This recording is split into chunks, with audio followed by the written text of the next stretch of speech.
vaccination stall. Los Angeles just hours ago reimposing its mask mandate, even for the already vaccinated, while the administration warns against false claims about vaccines. We must confront misinformation as a nation. Lives are depending on it.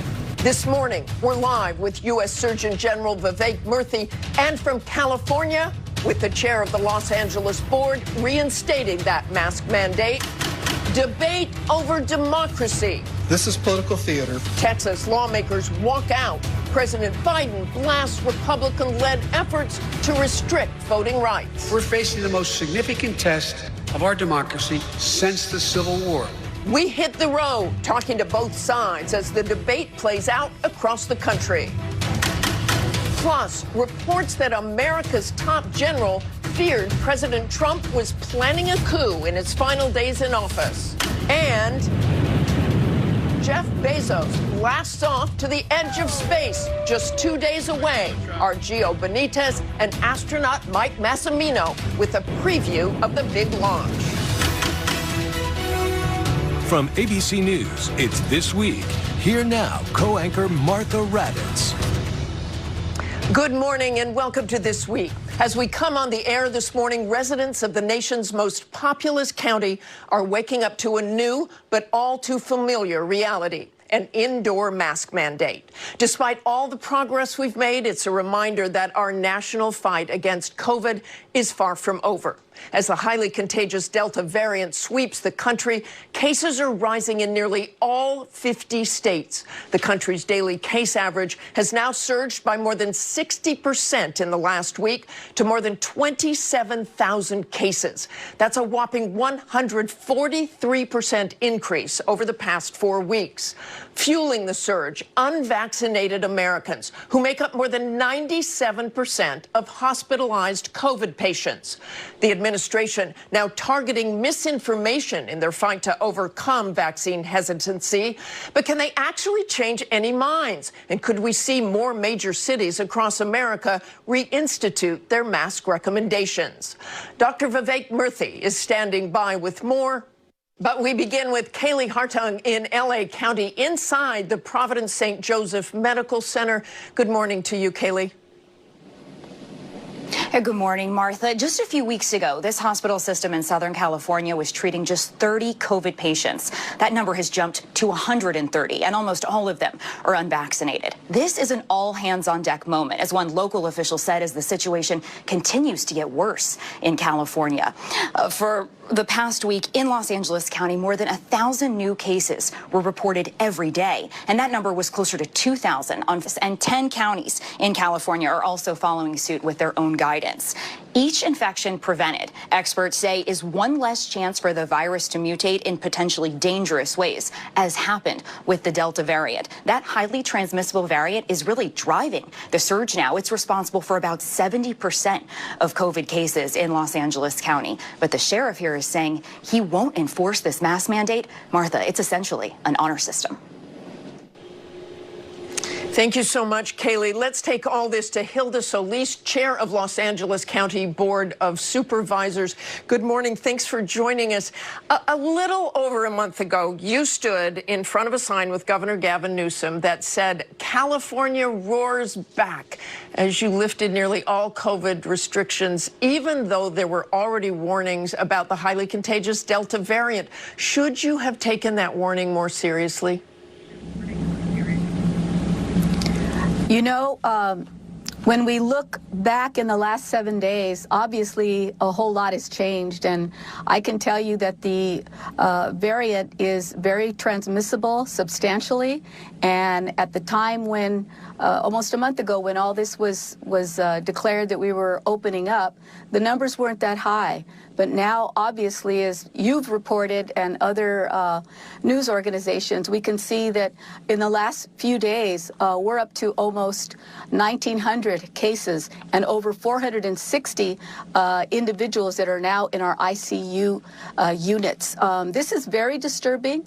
And of course, as responsible elected officials, we have to do something. And in this case, the county has the ability to do that through our health order, through to our health officer, and I would just say that I'm not pleased that we have to go back to using the mask in this manner, but nonetheless, it's going to save lives. And right now, that to me is what's most important, and really getting more people to understand that they have to get vaccinated. As you know, the CDC guidance says that fully vaccinated people can resume activities without wearing a mask, but you're making even the 52% of your citizens who are vaccinated now wear masks. Why should they, in effect, be punished for an outbreak that is overwhelmingly hitting only those who have chosen not to get a shot? I would say that it's not punishment, it's prevention. We still have 4 million people out of 10 million that haven't been vaccinated, and many of them are young people, and we're seeing that this transmission is so highly contagious that it will cost more in the long run if we have to see our hospitals being impacted, our ICU units, as well as our healthcare workers. I just want to caution people that we still have many youngsters under the age of 12 who are not eligible to get vaccinated. So we, as responsible adults, should be taking a proactive approach and making sure that we mask up and that we also get vaccinated as soon as possible. But we are lessening the hardship to get vaccinated. We are going with boots on the ground to parks, to swimming pools, to swap meets, to anywhere you can think of where we are encouraging people to get vaccinated, and especially let's go back to the in African American communities. And quickly, if you can, last question. Enforcement is always an issue, but the Los Angeles Sheriff's Department released a statement saying they will not enforce mask wearing, arguing the order contradicts CDC guidelines. So how do you plan on enforcing this mask mandate? Our public health department is typically the individuals that go out and do inspections. So I don't see where the sheriff really has to come in and weigh in the manner that he might have thought. And besides, he's just saying that he's going to allow people to do what they need to do. I'm not concerned about that. I think the public overall is smart enough to understand what is being said and how to protect themselves. Okay, thanks so much for joining us this morning. With vaccination rates lagging, the Biden administration issued an urgent warning this week about vaccine misinformation. Joining me now, Surgeon General Vivek Murthy. Thank you very much for joining us this morning. Doctor, I want to start with L.A. and those other counties now requiring masks, which is, as we have said, counter to the CDC guidance. Overnight, your predecessor, Jerome Adams, tweeted that the CDC should be advising areas with a high number of cases to vax and mask, saying that at the beginning of the pandemic, when he and Dr. Fauci were advising against masks, it was a mistake and he regrets it. So should the CDC advice change? Well, thanks, Martha. What we're seeing in L.A. County is concerning, this rise in cases, and unfortunately we are seeing rises, particularly among the unvaccinated in many parts of the country now, and especially given the Delta variant. What the CDC did in its guidance about close to 2 months ago now is based on the science, saying that your risk of getting sick or transmitting the virus was low if you were fully vaccinated. They gave communities and individuals the flexibility to make decisions about what to do with masks. Now, in areas where there are low numbers of vaccinated people, or where cases are rising, it's very reasonable for counties to take more mitigation measures, like the mask rules that you see coming out in LA. And I anticipate that will happen in other parts of the country, too. I should also say, Martha, that for individuals as well, depending on their circumstances, some people may choose to continue wearing masks, such as those who may be immunocompromised or people who have those, family members at home who are unvaccinated. So people can make these decisions. Counties certainly have the right to put mitigation measures back in place, and that's not contradictory to the guidance the CDC has issued. Rochelle Walensky, head of the CDC, says this has become a pandemic of the unvaccinated, but we have seen a number of cases reported in vaccinated individuals. How rare is that, and is there growing concern with those numbers of vaccinated people who are getting COVID? Well, Martha, the vaccines that we have against COVID are highly effective. In the case of the mRNA vaccines, more than 90% effective in preventing symptomatic infection, but they're not 100% perfect. No vaccine is. And that means that you will see some numbers of people who have breakthrough cases. But there are two things to know about that. One is that those numbers will be small. Keep in mind, we've vaccinated millions and millions of people in the United States. We have, in fact, more than 160 million people who are fully vaccinated right now. So you will see numbers, a small minority of people who do have breakthrough infections. But here's the other thing to know, is that when you are fully vaccinated, even if you do have a breakthrough infection, it's much more likely that that infection will be either asymptomatic or mild. And that's really good news. That continues to tell us that these vaccines are highly effective, and that's one of the reasons we are recommending them for people across the country. Do you believe that part of these new mask mandates for the vaccinated, like in LA County, is because there's just no way of telling whether unmasked people are vaccinated or not? Is that part of the problem here? Well, I think for communities where they're seeing a significant increase in cases, LA County is one of those counties, I think they're looking to take mitigation measures to reduce that spread, and masks are one of them. Look, we saw this during the last year of the pandemic, that when you have large numbers of people gathering in indoor spaces, that is the right setup for COVID-19 to spread. And so I think when you see counties like LA putting those kind of requirements in place, they're basing their data and their decisions off of what we learned over the last year about what constitutes a high-risk setting. And again, counties are going to continue to make these decisions. The CDC has also put together surge response teams that draw from individuals across the administration to help not only with these kind of decisions, but with testing, with vaccine administration, with diagnostics like monoclonal antibodies, to ensure the communities that are seeing rises in cases have the support that they need. The World Health Organization warned that with the Delta variant and the 3 other variants of concern still circulating, the pandemic is really nowhere near finished, and new, possibly more dangerous variants could emerge. If we don't get this under control now, what do you anticipate the fall looking like? Well, Martha, I am deeply concerned. We have made so much progress over this past year, and seeing how many people have gotten vaccinated, seeing cases come down so markedly from their January peak, that's been really reassuring. And knowing that the vast majority of people who are fully vaccinated have a high degree of protection, that also gives me some comfort. But what I worry about, Martha, is that we still have millions of people in our country who are not vaccinated. We have to still protect our children under 12 who don't have a vaccine available to them. And I want to focus on the kids for a moment here, because this is such an important point we don't talk about enough. For our children under 12, and I say that as a dad who's got 2 kids who are 4 and 3 and who don't have a vaccine available to them yet, our kids depend on us, the people around them, being protected, being vaccinated in order to shield them from the virus. And that's why, again, it's so important for us to get vaccinated. I'm worried that what we're starting to see increasingly in states like Arkansas and Missouri and Nevada and my home state of Florida and Louisiana, these surges within the unvaccinated population, that we will continue to see that unless we get a hold of this pandemic by getting more people vaccinated. And I want to talk about misinformation. You issued a warning this week that vaccine misinformation shared on social media is an urgent threat. President Biden said it's, quote, killing people. Facebook officials say stop pointing fingers. They've already tried to get about 18 million pieces of COVID misinformation down. What should they do? Well, Martha, I'm glad you asked. And I've been deeply concerned about the flow of misinformation across technology platforms and throughout society over the last many months. This is not a new problem, Martha, to be clear. As a doctor, I've for years sat with patients and worked with them to try to untangle the web of misinformation about health that they have gotten on social media and from other sources. But what we're seeing that's different now, Martha, is the speed and scale with which misinformation is spreading.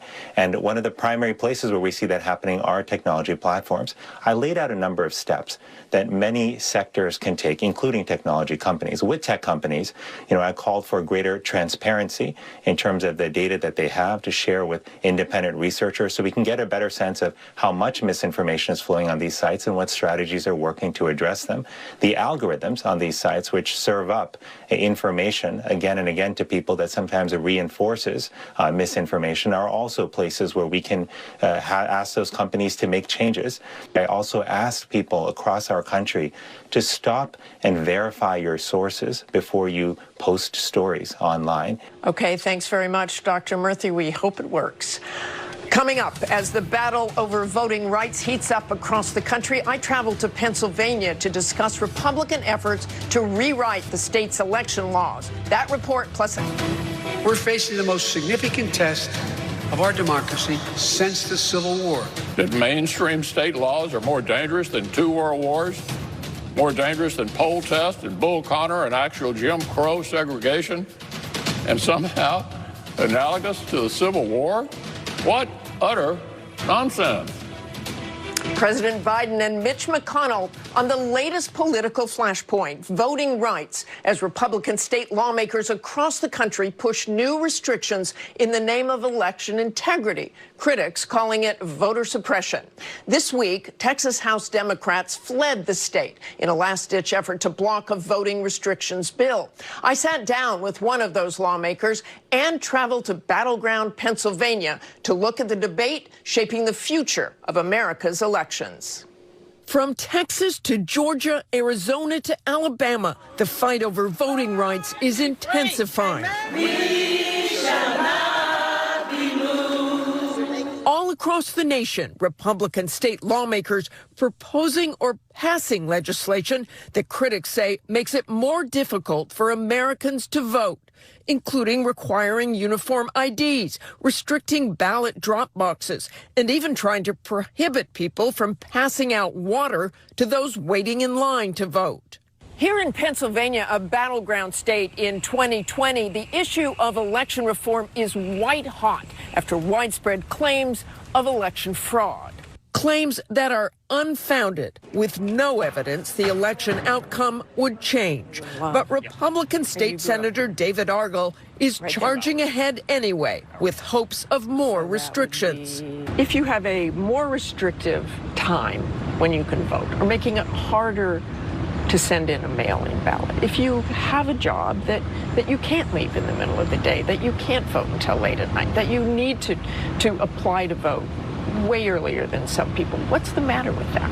I think our goal, and you've heard it in other states as well, is to make it easier to vote, but harder to cheat. And so I really, really push back hard with those folks that think that, this is some kind of a threat to democracy.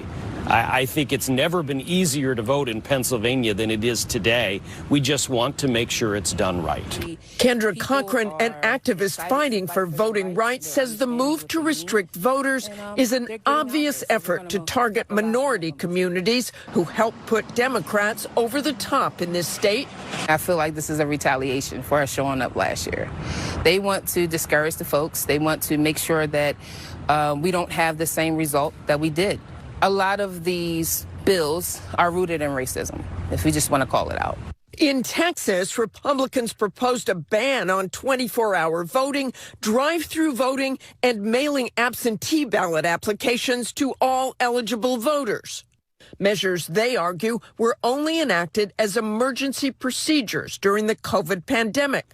To block it, Texas Democrats, including Trey Martinez Fisher, walked out of the state legislature and headed to D.C. to break quorum. This is a suppression session to suppress the voices of voters, and we knew that if we weren't bold and defiant, and if we didn't have the courage to walk away and use the rules that are in our Texas Constitution, they would run us over. Which they will likely still do as they come up with new bills and new restrictions. And not just in Texas, the ACLU tracking more restrictions every day. This isn't a partisan issue. So we want voting to be more convenient. We want voting to be easier. We want as many eligible Americans as possible to be able to vote. So I don't think I understand what problem we're trying to solve. There is the theoretical concern about voter fraud, but there's scant evidence that that has actually been an issue. But with fears growing with Democrats that local efforts will fail to stop restrictions, many are turning to federal voting rights legislation that is on an even shakier footing. So let's discuss that and much more with our roundtable. AP Washington Bureau Chief Julie Pace, Michelle Martin, host of NPR's All Things Considered, ABC News Political Director Rick Klein, and Susan Glasser, staff writer at The New Yorker. Welcome to all of you this morning, and good morning. Julie, I want to start with you. Let's pick up on the last point of that piece, federal voting legislation. You heard part of President Biden's speech in Philadelphia, very impassioned speech to defend voting rights, but there's not much of a chance this is going to get through. Not at the moment. I mean, rhetorically, Biden is saying all of the right things that Democrats want to hear, Democrats in Washington and in the states. But when you look at the actual action that is happening, both from the White House and on Capitol Hill, it's really hard to see certainly how that big piece of legislation that Democrats rallied behind, H.R. 1, how that goes anywhere. So now they have focused their attention much more on legislation that would reinstate parts of the Voting Rights Act. But even that is going to be a really difficult lift. They're writing this legislation in hopes that it could withstand court challenges, but it's really unclear if it would ever actually get passed and even land in that kind of court challenge. And Michelle, the one word you didn't hear President Biden say in that powerful speech: filibuster. And it's true, and this was a big disappointment to advocates, obviously, because, you know, Democrats have a structural problem. I mean, the structural problem is you've got the 50-50 Senate, and you've got two Democrats, Joe Manchin and Kyrsten Sinema, who have said that they are uninterested in changing the rules around that make it easier for Republicans to block legislation, even though they say that they agree with the underlying policy initiatives. But the structural problem that the Democrats have goes way deeper than the Senate. I mean, they have a structural problem in the states. There are 37 legislative chambers that are controlled by Democrats, but 61 are controlled by Republicans, and that's even more than after the last election. And then you've got 23 states where Republicans have what's called a trifecta, where they have all 3 state offices. Democrats have only 15. So they're fighting this long-term battle to where, you know, look, it's been a long-term campaign for Republicans to control the apparatus of state government, which is where these decisions are made, as well as to control. And so that's why the rules matter so much. It really is an uphill battle, which is why you see, you know, the Texas Democrats, for example, you know, doing this kind of swashbuckling move of leaving the state and holding up in Washington. And a lot of analysts are saying that it's all about the headlines. But the reality is that's all they have at this point, is to create public pressure. And even with that public pressure, Susan, Texas, they don't have much of a chance of this ever working, right? Governor Abbott will just say more special sessions, more special sessions. Well, that's right. Again, math is math, whether it's in the U.S. Senate or it's in the Texas legislature. And in Texas, they have the votes. And in Washington, D.C. right now, given the way the Democratic majority is a 50-50 majority with one vice president, the math is also on Republican side. And I think, you know, the Texas thing is an example of the theater surrounding this issue because we're gridlocked. Frankly, President Biden's speech is another example, a very impassioned speech, as you said. But when you tell people that this is the biggest crisis since the Civil War. First of all, that is historically disputable. I mean, we've had some terrible crises since the Civil War, including segregation and the Civil Rights Movement, including McCarthyism. But so you tell people that it's this terrible crisis, and yet you don't propose to go to the place that many people believe you need to go, which is to go head on against the filibuster. And you're almost ensuring dashed expectations and more frustration. It really, Rick, does feel like that passing voting rights. The Democrats have just moved on from that, but they've got a pretty full plate on the Hill right now with these multi-zillion-dollar bills that are on the table there. They know how to count votes at the White House, and they know that this is not going to move. The voting rights stuff is just stalled. You're not going to get that 50th vote. You're not going to get the rule changes. They don't even have unanimous Democratic support for H.R. 1. So, yes, the big push, despite all of the noise we heard last week over voting rights, is back on infrastructure. And, Martha, it is a make or break week. You've got deadlines now for both the partisan and the bipartisan packages, the small package and the big package. Both of them are in the trillions of dollars.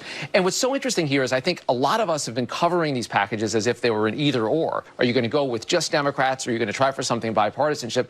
Now it could be both or neither. It's really a big gamble for the Biden White House, because it's not just even infrastructure, soft infrastructure. This is most of the Biden agenda. agenda that's on the line right here between these two packages. And if they pass, they're big achievements, historic, maybe changing the relationship of government and its citizens. And if they fail, Biden is going to be in a significantly weakened position. Exactly that. And Julie, just take more on that. With Chuck Schumer ratcheting up the pressure in the Senate, wants a vote on Wednesday for all of this. Is that really a good idea? I think Schumer feels like they can't let this start to stall out as well, exactly to Rick's point, because so much of the Biden agenda and so much of the Democratic agenda is on the line. They know that this is probably the last big piece of legislation that they're going to be able to do, maybe even before next year's midterms. And so they want to be able to go to voters next year and say, with Democrats in charge, this is what you got. You got COVID relief. You got traditional infrastructure spending. You got what they call human infrastructure spending, more money for childcare, and so more money for climate change programs. This is the agenda on the line, and he feels like every week that passes without some step forward here, even if the actual text of the legislation isn't completed yet, that moves them closer to their end goal. But there are risks, pitfalls all along the way for Democrats here. Can I just say, though, that this is also a theory of the case. I mean, the Biden theory of the case is not just about a bill. It's about what is government for. Is it to fight these culture war issues? Is it to fight about whether you should outlaw the teaching of some newspaper article in 3rd grade, which isn't ever actually going to get taught? Or is it about government does certain things, and that's what government is for, and, you know, lower the noise and get the job done? And the theory of the case is that if you can actually accomplish that, you can change, like Rick was saying, people's relationship and understanding and trust of what their government is for. So, you know, it actually is a kind of a cultural moment as well as a political moment. And that is in part why there's so much at stake, even if, you know, Biden isn't one to say things in those terms. And Julie, I want to turn to you on, or Susan, I'm sorry, on DACA. We also saw this week a federal judge in Texas basically doing away with the Obama-era so-called Dreamers Act. What do they do now in terms of legislation? Well, I do think this increases the urgency of, you know, essentially this is an unaddressed crisis that's been building over now 3 straight presidential administrations. Let's remember that this was a huge problem in the Obama presidency. Obviously, Donald Trump, you know, made demagoguing on the immigration issue a key part of his political appeal from day one, and remained unresolved. They held these young dreamers, as they're known, hostage, essentially, to deals that never came in Congress, despite there allegedly being bipartisan support for doing something for these people. It's a classic example, in fact, when you say people are alienated from the government and can the government work, this is a great example of that, because allegedly this is something on which a wide swath of Americans agreed. They've done nothing again and again in search of an elusive, bigger deal. So I do think it increases the pressure once again. And of course, there's also these enormous numbers of migrants who've been coming to the southern border. I believe the numbers that were just reported for June were the largest monthly numbers, you know, ever, or in recent times. This is a huge pressure point.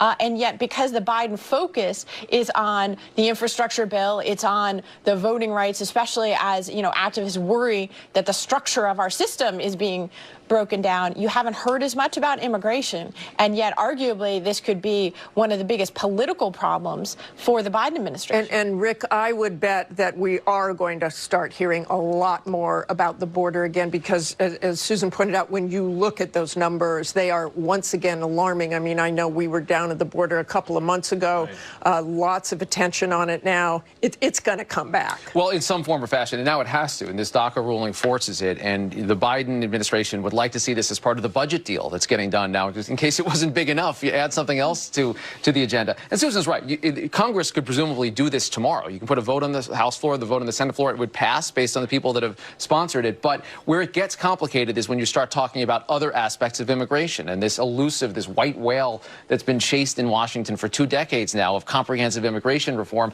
It gets harder because of Donald Trump and because of the way that he changed the politics around it, and also the realities right now on the border. The migrant situation, which has not been handled, I think, from most of the advocates' point of view, adequately or quickly enough by the Biden administration. Once you start adding these other complicating factors, then it becomes just an intractable problem all over again. So it'll be interesting to see if DACA gets done on its own, because it could be done on its own. And Julie, I want to look back at the Trump administration, because a couple of amazing stories this week. We're going to talk to Susan in a second. But a new book by Washington Post reporters claims that Mark Milley, the chairman of the Joint Chiefs of Staff, compared Trump's post-election rhetoric rhetoric to Adolf Hitler's, at one point telling aides, "This is a Reichstag moment." That is a remarkable comment coming from America's highest-ranking military official. It's shocking and also unsurprising at the same time. It's one of those situations I think we're going to find ourselves in for a while now, where as we look back at the Trump era, you find that what you feared in a lot of these moments was actually happening behind the scenes. And I think it's notable with Milley. You know, Milley is not a political figure. He's not running to run for the Senate. And we also remember that General Milley walked across Lafayette Square, but peeled off at the last minute for the photo op, and then apologized. And apologized for that, but was also someone who was in the room with President Trump for a lot of high-level decisions on foreign policy, on military action. He had a relationship with the White House where he could advise this president, and in that moment, that was his assessment. It really, I think, shows just how close we were in those final days of the Trump presidency to really kind of tipping over the line. And close in those final days to something else, Susan. I know you were working on a book. You had an incredible article in The Atlantic just come out about President Trump wanting to launch an attack on Iran and General Milley doing what? Well, that's right. I think the two concerns that were playing out over the final months of the Trump presidency from the chairman of the Joint Chiefs of Staff, both intertwined but also alarming. One was the fear that the president would try to politicize the military and use them to stop the peaceful transfer of power on his own behalf. And that obviously was something that after that June 1st infamous Lafayette Square photo op, I think became very real for the chairman. The other concern that he had, and that played out much more subterraneanly, but in reporting on this book that I'm working on for next year with my husband, Peter Baker, we found that the worry about Iran and Trump and the circle of hawkish advisors around him, that this came up again and again, both before the election and after the election, you know, in a really alarming sense, that it was never something that Trump could let go of. And in fact, actually, General Milley, was saying to the president, if you do what you want to have a strike, that Trump wasn't advocating for a full-blown war, but he kept wanting to have some kind of dramatic strike. And Milley kept saying, if you do this, the consequences are that you're going to have a bleeping war. And, this was something that really continued all the way up until January 3rd of this year, the very final time that the president even spoke with his chairman of the Joint Chiefs. It was only then that he could finally get some of the Iran hawks like Mike Pompeo and Robert O'Brien, the national security advisor, to say, we've run out of time. We can't do this this far into a lame duck presidency. And Rick, this comes, of course, the timing. You have the committee investigating the January 6th riots about 10 days away. They'll have their first public hearing. Mm-hmm. What are you expecting? And what does Kevin McCarthy do about putting members on that committee? Yeah, that's the biggest variable. He's got 5 choices. My understanding in talking to people that he's likely to fill those choices. He's looking at people who are kind of veterans of the Trump congressional wars from his presidency, people like Jim Jordan, people like Devin Nunes. He's talking to some members of the Republican Study Committee, the ultra-conservative wing.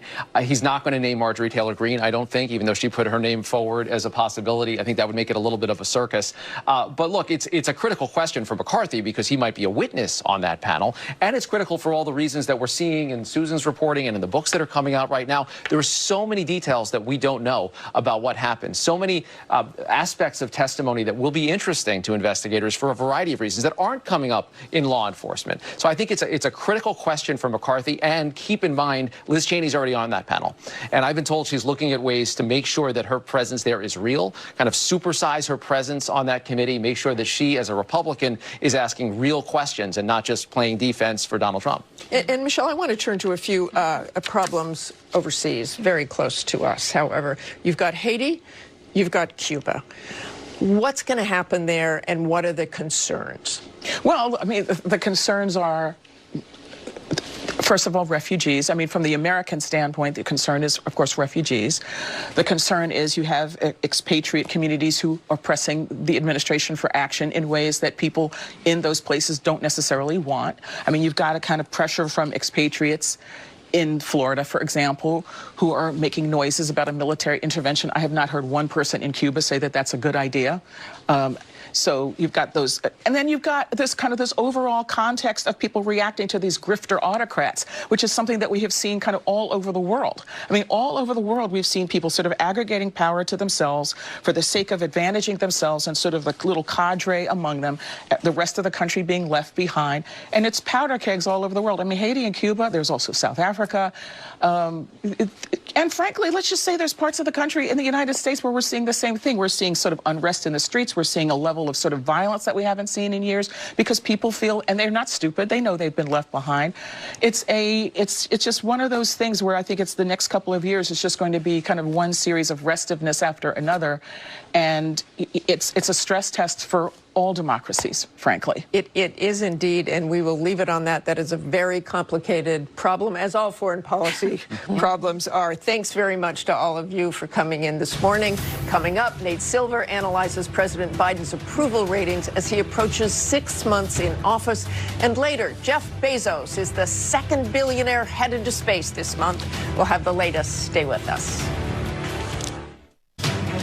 To all those who did not support us, let me say this. Hear me out as we move forward. Take a measure of me and my heart. If you still disagree, so be it. And I pledge this to you. I will be a president for all Americans. President Biden's inaugural address 6 months ago this week. He called for unity, promised to be a president for all Americans. Now, as he marks half a year in office, how does his popularity compare to other modern presidents at this point in their terms? And what might that mean for Democrats' narrow majorities in Congress? 538's Nate Silver analyzes. As he approaches a half year in office, President Biden's approval rating is good, but not great. Biden's approval rating is around 51%, according to our 538 average. By contrast, his disapproval rating is around 42%. That might seem good, and in fact, it's higher than President Trump ever achieved, but it's not particularly high by historical standards. At this point in their terms, Barack Obama was at 55%, for example, while LBJ was at a lofty 75%. Biden is doing better than Bill Clinton and Gerald Ford, and about as well as George W. Bush. But overall, he's in the lower to middle end of the historical range. Now, if Biden were to hold at 51%, Democrats would have a decent chance to retain the Senate and the House next November.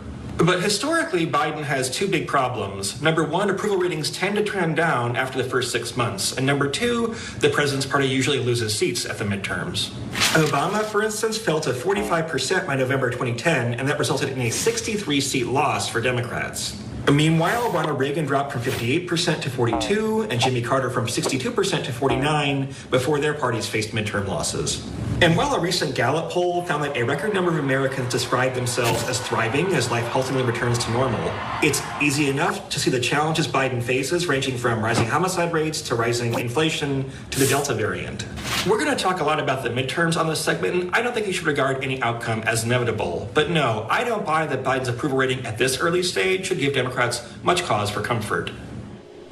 Our thanks to Nate for that. Coming up, Jeff Bezos is headed to space on Tuesday. Our Gio Benitez has the latest on the launch.